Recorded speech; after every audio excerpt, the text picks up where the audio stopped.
Pagaba todo en casa, pero dijeron que no era suficiente porque no tenía hijos.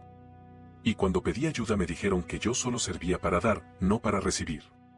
Desde que me mudé de regreso a casa de mis padres en Ohio, sentí que todo sería temporal, que solo estaría ahí mientras encontraba estabilidad laboral después de perder mi empleo anterior. Tenía 33 años, había trabajado durante más de una década en marketing digital y un recorte masivo me dejó sin trabajo ni seguro médico.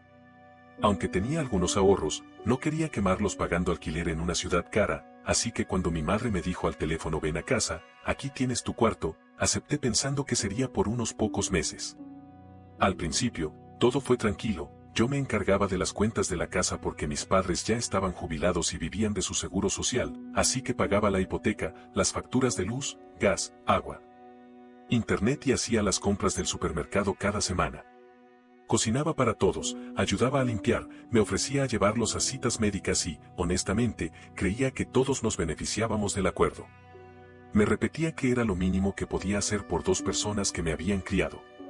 Pero poco a poco, las cosas comenzaron a sentirse desequilibradas. Era como si cada gesto que yo hacía se convirtiera automáticamente en obligación, nunca en elección ni en generosidad. Si alguna vez pedía que alguien más se encargara de una compra porque estaba ocupada, mi madre me lanzaba miradas cargadas de reproche. Mi padre hacía comentarios como, tú no entiendes lo que es tener responsabilidades de verdad, señalando que yo no tenía hijos, como si eso me invalidara. Una vez escuché a mi madre hablar con una vecina en la cocina, creyendo que yo no escuchaba, diciéndole que es buena chica, pero todavía vive aquí, ya sabes, sin familia, sin hijos. Solo ayudando porque no tiene otras responsabilidades. Me dolió. Me dolió mucho porque me daba cuenta de que todo lo que hacía era visto como resultado de mi falta de vida propia, no como un acto de amor hacia ellos. La gota que colmó el vaso fue cuando pedí ayuda para pagar una reparación del auto.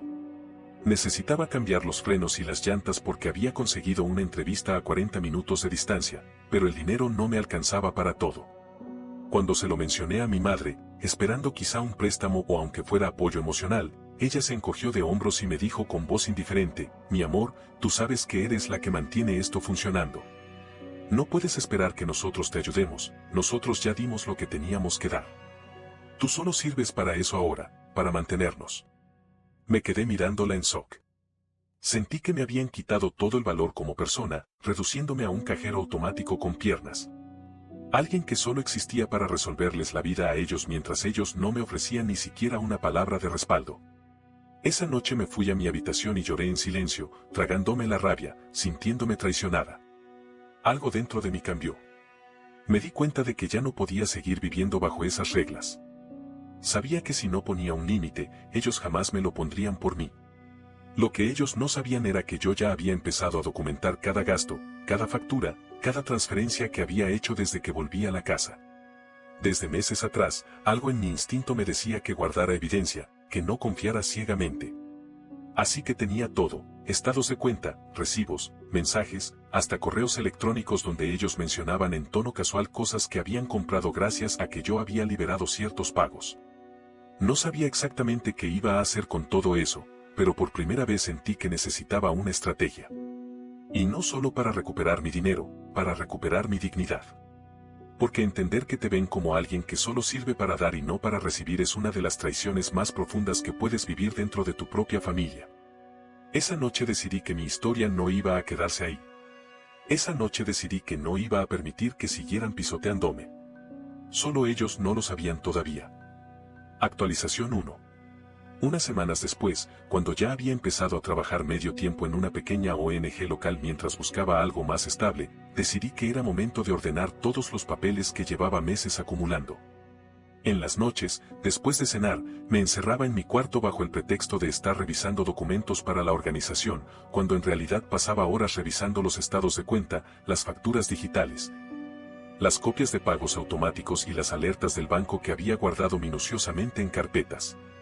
Me dolía ver lo mucho que había sacrificado, miles de dólares invertidos en un hogar que ya no sentía mío, en comidas, servicios, mantenimiento del jardín, arreglos de la casa e incluso suscripciones que ni siquiera usaba.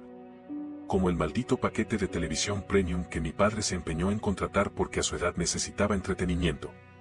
Sentía un nudo en la garganta cada vez que veía la cifra crecer, como si mis esfuerzos hubieran sido un agujero negro que tragaba no solo mi dinero, sino también mi autoestima.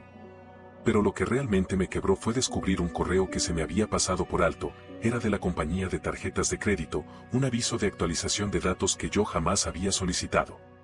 Al principio creí que era spam, pero al abrirlo me encontré con que mis padres habían solicitado, sin decírmelo, una extensión de su línea de crédito usando mi nombre como aval. Me temblaban las manos mientras revisaba los detalles. Allí estaba mi nombre completo, mi número de seguro social, mi dirección, todo correctamente ingresado. No lo podía creer. No solo se conformaban con lo que yo les daba mes a mes, sino que además habían decidido usar mi nombre y mi historial crediticio para conseguir más dinero, como si yo fuera simplemente una herramienta para sus caprichos.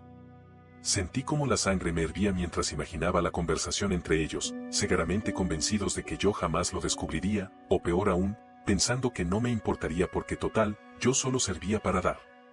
Esa noche no dormí. Me senté frente a la computadora hasta las 3 de la mañana, recopilando capturas de pantalla, imprimiendo documentos, marcando cada gasto que aparecía relacionado con ellos. Recordé una conversación que había tenido con una amiga abogada meses atrás, cuando me dijo en tono medio en broma, medio en serio, que siempre era mejor guardar evidencia de cualquier movimiento financiero. Incluso dentro de la familia, porque uno nunca sabía cuándo las cosas podían volverse en tu contra. En ese momento había pensado que era exagerada. Ahora entendía perfectamente lo que quería decir. Al día siguiente, mientras desayunábamos juntos como de costumbre, me mantuve en silencio, observándolos. Mi madre hablaba emocionada de unas nuevas plantas que quería para el jardín, y mi padre comentaba que quizá podríamos contratar a alguien para arreglar las goteras del techo. Hablaban como si el dinero simplemente cayera del cielo, como si yo no tuviera derecho ni a preguntar ni a opinar sobre los gastos porque, en su cabeza, yo solo estaba allí para ser la proveedora silenciosa. Sentí un hueco en el estómago al darme cuenta de que ni siquiera se planteaban que yo pudiera necesitar apoyo o que, al menos, mereciera respeto por todo lo que estaba haciendo.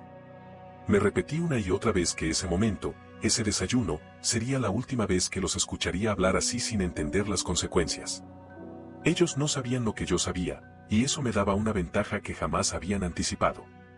Me juré a mí misma que si iban a tratarme como un banco, entonces yo iba a actuar como uno, con intereses, con cuentas claras y, sobre todo, con una estrategia que no les permitiría seguir abusando de mí sin pagar el precio. Actualización 2. Un mes más tarde, ya había dado mis primeros pasos para poner en marcha el plan que venía armando meticulosamente en las noches, después de volver del trabajo.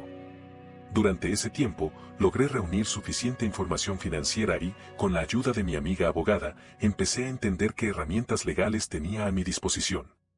Una tarde, después de una reunión particularmente estresante en la ONG, pasé por el banco y me senté con un asesor financiero para revisar mi situación. Le conté que mi nombre había sido usado como aval sin mi permiso, que yo había venido cubriendo todos los gastos familiares durante casi 2 años. Y que necesitaba protegerme antes de que los daños a mi crédito fueran irreparables. El asesor, un hombre joven con expresión preocupada, me ayudó a entender las opciones, refinanciar la hipoteca a mi nombre, renegociar los términos del préstamo y formalizar todos los pagos a través de un contrato legal que me diera la autoridad directa sobre la casa. No fue fácil ni rápido, pero paso a paso empecé a mover las piezas. Mientras tanto, en casa, mantenía mi rutina como si nada estuviera pasando. Seguía pagando las facturas, ayudaba a cocinar, escuchaba las conversaciones de mis padres sobre qué nuevos muebles querían o qué pequeño lujo querían darse ese mes. Cuando mencionaban la posibilidad de hacer reparaciones más grandes, como contratar a un constructor para remodelar el baño, me limitaba a sentir en silencio, sintiendo una mezcla amarga de rabia y determinación. Por dentro, me repetía que pronto entenderían que nada de eso seguiría siendo gratis. Fue especialmente duro controlar mi impulso de gritarles todo a la cara, de reclamarles por cada centavo, por cada abuso, por cada desprecio que me habían lanzado como si fuera una carga innecesaria a la que podían explotar sin límites. Pero me mantuve firme, porque sabía que para que esto funcionara, tenía que jugar a largo plazo. Finalmente, llegó el día en que todo estuvo listo. Esperé a una reunión familiar, uno de esos almuerzos de domingo donde mis padres insistían en que mis hermanos vinieran con sus hijos y parejas. Mis hermanos, a diferencia de mí, tenían sus propias vidas, trabajos estables, hijos pequeños, casas propias. Nunca levantaron un dedo para ayudar a nuestros padres económicamente, pero eran vistos como los exitosos, los que habían hecho bien las cosas. Siempre me había dolido ese doble estándar, como yo, que había cargado con todas las responsabilidades, era vista como la que se había quedado atrás. Esa tarde, con todos reunidos en el comedor, aproveché la conversación para anunciar que había logrado refinanciar la hipoteca de la casa, reduciendo las cuotas mensuales y mejorando los términos del seguro del hogar. Hablé con voz tranquila, sin alterar mi tono, dejando caer la noticia como si fuera un dato más. Mi madre sonrió orgullosa, diciendo que sabía que yo era una chica responsable, que siempre podía confiar en mí para resolverlo todo. Mi padre, entre risas, comentó que así era yo, siempre preocupada por los demás. Pero entonces añadí, mirando directamente a ambos, el nuevo contrato me autoriza a revisar todos los gastos relacionados con la casa y, por cierto, a establecer aportes mensuales para cubrir los costos generales. Esto ya no es unilateral. Si quieren seguir viviendo aquí, vamos a hacer cuentas claras. El silencio que se hizo en la mesa fue pesado, casi doloroso. Vi cómo las sonrisas se borraban de golpe, como mis hermanos entrecerraban los ojos, tratando de entender si estaba bromeando. Mi madre parpadeó varias veces antes de murmurar algo como, pero, mi amor, ¿por qué?, mientras mi padre apretaba los labios, sin decir nada. Mi hermano mayor carraspeó, intentando suavizar el momento, pero lo ignoré. Esa tarde, por primera vez en mucho tiempo, sentí que recuperaba un poco de poder. Sabía que esto era apenas el comienzo, pero por fin había puesto la primera piedra de lo que sería mi venganza cuidadosamente planificada. Ellos acababan de descubrir que la hija obediente que siempre decía que sí había aprendido a decir basta. Actualización 3. 3 meses después, el ambiente en la casa se había transformado por completo. Ya no éramos ese hogar aparentemente cálido donde todos creíamos que compartíamos responsabilidades por cariño, ahora se respiraba una tensión constante, una incomodidad silenciosa que pesaba en cada rincón. Desde que establecí los aportes mensuales, mis padres empezaron a mirarme con una mezcla de desconcierto y resentimiento. Mi madre, que solía alegrarse cada vez que llegaba de trabajar con una bolsa de víveres, ahora revisaba las facturas con el ceño fruncido, como si cada número fuera una ofensa personal. Mi padre dejó de hacer comentarios cariñosos y se limitaba a gruñir respuestas o evadir conversaciones directas. Yo no decía nada, pero por dentro sentía una mezcla extraña de liberación y tristeza. Era como si toda la fachada que habíamos sostenido durante años finalmente se hubiera derrumbado, y debajo solo quedaba la verdad cruda. Ellos nunca me vieron como una hija adulta que merecía respeto. Solo como un recurso del que podían exprimir lo que necesitaban. Mientras tanto, mi estrategia avanzaba.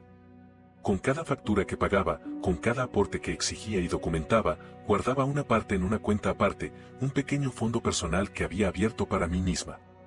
Al principio eran montos modestos, apenas lo suficiente para cubrir emergencias, pero poco a poco empecé a destinar cantidades más grandes. Aproveché una oportunidad de inversión que descubrí gracias a mi amiga abogada, una pequeña inmobiliaria local en Cleveland que buscaba nuevos socios.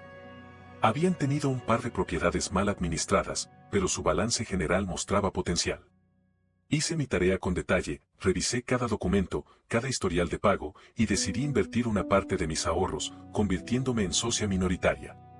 No era mucho, pero era un primer paso para tener algo verdaderamente mío, separado de mis padres, lejos de ese círculo vicioso que ellos representaban. La verdadera confrontación llegó en la temporada de impuestos. Como ya había centralizado todos los pagos bajo mi nombre, era inevitable que los documentos llegaran a mí. Me senté una tarde a revisar cada papel, cada recibo, cada declaración, y al ver el total final, me invadió una oleada de furia. Había pagado tanto, había cubierto tanto, que prácticamente había cargado sola con los costos del hogar durante casi 2 años. Así que les envié un correo formal, sí, un maldito correo formal, ni siquiera les hablé en persona, donde adjunté un documento sencillo pero claro, un contrato de alquiler. Les explicaba que, a partir del mes siguiente, el uso de la casa estaría bajo términos formales, con una renta mensual de $1,200 que podrían dividirse entre ellos.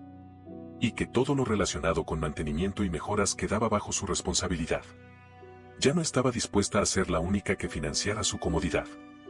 Esa noche, mi madre vino a tocar la puerta de mi habitación, su voz temblando ligeramente mientras decía que necesitábamos hablar. Yo abrí con calma, sin dejarme arrastrar por la culpa, y la escuché decir, ¿cómo llegamos a esto, hija? ¿Cómo puedes tratarnos así? Mi padre se quedó en la sala, murmurando algo para sí mismo, incapaz de enfrentarme directamente. Les respondí que no era yo quien había llegado a esto, sino ellos, que cada paso que había dado había sido en respuesta a sus acciones, a su constante desprecio, a su convicción de que yo solo existía para darles sin recibir nunca nada a cambio. Les dije que ya no iba a permitirlo, que si querían seguir viviendo en esa casa, iban a tener que aceptar que yo no era su salvavidas, sino una persona con límites. Vi en sus ojos una mezcla de shock y rabia contenida, pero no me importó. Sabía que, por primera vez en mi vida, había marcado una línea clara. Y aunque dolía mucho, también era el único camino para recuperar algo de mí misma. Actualización 4. 6 meses más tarde, mi vida había dado un giro que ni yo misma habría imaginado cuando todo esto comenzó. Para entonces, ya había dejado de vivir en la casa de mis padres. Con los ahorros que logré acumular, gracias a los pagos que ellos hicieron por el alquiler y a las ganancias modestas que empezaron a llegarme de mi inversión en la inmobiliaria, me mudé a un pequeño apartamento en el centro de Cleveland. No era lujoso ni enorme, pero era mío, completamente mío, y cada vez que entraba por la puerta, respiraba hondo y sentía esa mezcla de alivio y orgullo que viene de saber que, después de años de cargar a los demás, por fin solo cargaba conmigo misma. La mudanza no fue una sorpresa para mis padres porque yo se los había anunciado con un mes de anticipación, pero eso no significó que lo aceptaran bien. Mi madre, al escucharme decir que me iba, simplemente se quedó sentada en la mesa, mirando hacia abajo, sin decir nada. Mientras mi padre murmuraba entre dientes algo como aquí está la prueba de que nunca entendió lo que es ser familia. Me dolió, claro que me dolió, porque no importa cuánto daño te hayan hecho, escuchar a tus propios padres menospreciarte así perfora el pecho de una manera brutal. Pero me mantuve firme. Les dije que el contrato de renta seguía vigente, que yo ya no iba a estar físicamente ahí, pero que ellos seguirían obligados a cumplir con los pagos si querían quedarse. Les recordé que yo no los estaba echando, que simplemente ya no estaba dispuesta a mantener un hogar donde solo me veían como una billetera con patas. Ellos me miraron con una mezcla de incredulidad y desprecio, incapaces de asumir que la hija que siempre había sido sumisa y generosa ahora se atrevía a poner reglas. Aproveché la ocasión para organizar una cena de inauguración en mi nuevo apartamento e invité a mis hermanos. No porque quisiera compartir con ellos una celebración cálida, sino porque quería que vieran, con sus propios ojos, que no era la fracasada de la familia. Ellos siempre habían sido los exitosos, los que formaron familias, los que tenían trabajos estables, mientras yo era la que regresó a casa de mamá y papá después de perderlo todo. Quería que vieran que me había reconstruido sola, sin ayuda, sin su apoyo. Cuando llegaron, vestidos con ropa elegante y sonriendo como si esperaran una reconciliación, los recibí con cortesía, les mostré mi nuevo lugar, les ofrecí vino y cena, y luego, con una calma casi cruel, les entregué un pequeño dossier que había preparado con fotos de los gastos ocultos que descubrí en casa de nuestros padres. Allí estaban los extractos bancarios que mostraban las suscripciones al club de golf, los pagos de escapadas a Chicago, las remodelaciones del jardín. Todo financiado con mi dinero y con la línea de crédito que sacaron a mi nombre. Mis hermanos hojeaban los papeles con cejas arqueadas, murmurando entre sí, mientras yo me mantenía tranquila, cruzada de brazos, dejando que las imágenes hablaran por sí solas. Les expliqué, sin levantar la voz, que había aprendido que mi generosidad no era valorada ni apreciada, que por años fui vista como una herramienta, no como una persona. Les dije que no buscaba disculpas ni explicaciones, solo que supieran que yo ya no jugaba ese papel, que cualquier favor que me pidieran en adelante tendría un precio. Porque si había algo que la vida me había enseñado era que quien da sin límites acaba siendo invisible. Ellos no supieron qué responder. Mi hermano mayor murmuró un seco no sabía que las cosas eran tan graves, mientras mi cuñada intentaba suavizar el ambiente con un comentario torpe sobre lo bonito que estaba mi apartamento. No me importó. Esa noche, mientras cerraba la puerta detrás de ellos, me sentí más liviana que nunca. Había empezado a saldar cuentas no solo con mis padres, sino también con todos los que alguna vez me vieron como menos. Y aunque sabía que esto no era el final, sino apenas una parte del proceso, por primera vez sentí que estaba recuperando el control sobre mi propia historia. Actualización final. Un año después, mi vida ya no se parecía en nada a lo que era cuando estaba atrapada en esa casa, cargando con los gastos de todos y recibiendo a cambio solo desdén. Había crecido tanto emocionalmente que a veces me costaba reconocer a la persona que era antes, esa mujer que se encerraba a llorar por las noches preguntándose por qué nunca era suficiente. ¿Por qué daba y daba sin recibir ni siquiera un gesto de gratitud real? Ahora, viviendo en mi propio espacio, trabajando en una organización que valoraba mis habilidades y habiendo consolidado mi participación como socia en la inmobiliaria, finalmente tenía estabilidad y, más importante aún, dignidad. Mis padres, por su parte, siguieron viviendo en la casa, pero el precio de su comodidad empezó a hacerse notar. Después de unos meses en los que intentaron resistirse a pagar la renta que les había fijado, terminó llegando una carta formal de mi abogado. Les recordaba los términos legales del contrato, ese que ellos mismos habían firmado cuando pensaron que yo estaba simplemente haciendo trámites bancarios por ellos. Recibí varias llamadas de mi madre, mensajes cargados de súplicas y reproches, donde me decía que cómo podía tratar así a mis propios padres, que ellos solo querían lo mejor para mí, que yo estaba siendo cruel e ingrata. No respondí. Había aprendido que contestar solo abría la puerta para que me manipularan emocionalmente, para que trataran de convertir sus errores en mi culpa. Mi padre, que siempre había sido más orgulloso y menos dado a los discursos emocionales, empezó a hacer pagos parciales, como si eso fuera suficiente para saldar lo que me debían. Mi abogado, siguiendo mis instrucciones, les envió recordatorios formales cada vez que incumplían. Poco a poco, entendieron que esto ya no era un juego, que la hija a la que siempre habían visto como un recurso inagotable ahora se manejaba como una entidad independiente, con límites claros y consecuencias. Fue un proceso amargo, sí, porque nadie quiere llegar al punto de formalizar los vínculos familiares como si fueran transacciones comerciales, pero en mi caso fue necesario. Lo más doloroso fue darme cuenta de que mis hermanos, que en su momento se habían mostrado sorprendidos por lo que descubrí, nunca movieron un dedo para ayudar. No ofrecieron apoyo financiero, no mediaron en las discusiones, no intentaron suavizar las tensiones. Simplemente siguieron con sus vidas, cómodos sabiendo que yo había tomado las riendas, contentos de no ser ellos quienes tuvieran que involucrarse. Esa indiferencia me sirvió como recordatorio de que mi liberación no era solo respecto a mis padres, sino también respecto a toda una estructura familiar que me había usado como chivo expiatorio durante años. Hoy, cuando camino por mi vecindario, cuando entro a mi apartamento y cierro la puerta detrás de mí, siento un orgullo que no se parece a ninguna otra victoria que haya tenido en mi vida. Sé que mi historia no es perfecta, que no todo salió limpio ni sin heridas, pero también sé que logré algo que muchos nunca se atreven a intentar, romper con un ciclo de abuso disfrazado de amor, establecer límites claros y recuperar mi autonomía.